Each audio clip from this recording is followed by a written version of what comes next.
বুধবার থেকে শুরু হলো রাজীবনগর সরকারি সহায়ক মূল্যে কৃষকদের থেকে ধান কেনা। এই ধান কেনা কেন্দ্রের সূচনা করে জেলা পরিষদের সভাধিপতি। খাদ্য, জনসংস্ফোরণ ও ক্রেতা স্বার্থ বিষয়ক দপ্তর ও কৃষক কল্যাণ দপ্তরের যৌথ উদ্যোগে রাজ্যের কৃষকদের কাছ থেকে কুইন্টাল প্রতি 2300 টাকা ন্যূনতম সহায়ক মূল্যে চলতি খারিফ মৌসুমি উৎপাদিত ধান ক্রয় কর্মসূচির অঙ্গ হিসেবে বৃহস্পতিবার কৃষক বন্ধুদের সুবিধার্থে দক্ষিণ জেলার মনু বিধানসভার অন্তর্গত রাজীবনগর স্কুল মাঠে সরকারি সহায়ক মূল্যে ধান ক্রয় কেন্দ্রের উদ্বোধন করেন দক্ষিণ জেলার জেলা সভাধিপতি দীপক দত্ত। ব্যুরো রিপোর্ট, নবীন ত্রিপুরা। অধীন সাতচাঁদ ব্লকের অন্তর্গত রাজীবনগর বাজারে যে মাঠ রয়েছে প্রতি বছরের নাই এবছরও আজকের থেকে এখানে ধান ক্রয় করা শুরু করা হয়েছে। ন্যায্য মূল্যে কৃষকদের কাছ থেকে ধান ক্রয় করা শুরু হচ্ছে। তো আমাদের এই সাতচাঁদ ব্লকের অধীন 3টা ধান ক্রয় কেন্দ্র রয়েছে। একটা কৃষ্ণনগরে রয়েছে, এটা ইতিমধ্যে শেষ হয়েছে, রাজীবনগর, এরপরে ব্রজেন্দ্রনগর।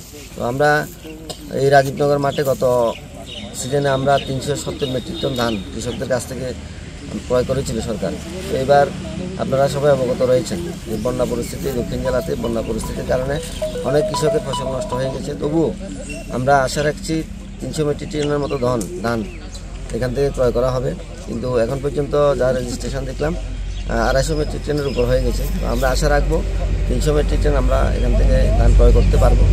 আর আমি আপনাদের মাধ্যমে যারা কৃষকরা রয়েছেন তাদের কাছে আহ্বান রাখবো, আমরা যেটা 2018 সালের পর এই সরকার আসার পর যেটা 17 টাকা 50 পয়সা দরে শুরু করা হয়েছিল ধান ক্রয়, এখন বর্তমানে 23 টাকা দরে কৃষকদের যাতে আয় দ্বিগুণ করা যায় এই লক্ষ্যে 23 টাকা মূল্যে ধান ক্রয় করা হচ্ছে। সমস্ত কৃষকদের কাছে আহ্বান রাখবো, আপনারা এই যে ধান ক্রয় কেন্দ্র রয়েছে এখানে এসে আপনারা সবাই ধান বিক্রি করবেন, এটা আমি আপনাদের মাধ্যমে কৃষকদের কাছে আহ্বান রাখবো। এবং আগামী দিনে আমাদের রাজ্যের যে সরকার রয়েছে কৃষকদের আয় দ্বিগুণ করার লক্ষ্যে আরও বিভিন্ন রকমের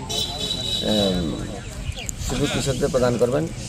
এই লক্ষ্যে আমি কৃষকদের সবাইকে সরকারকে সাহায্য করার জন্য আবেদন রাখবো।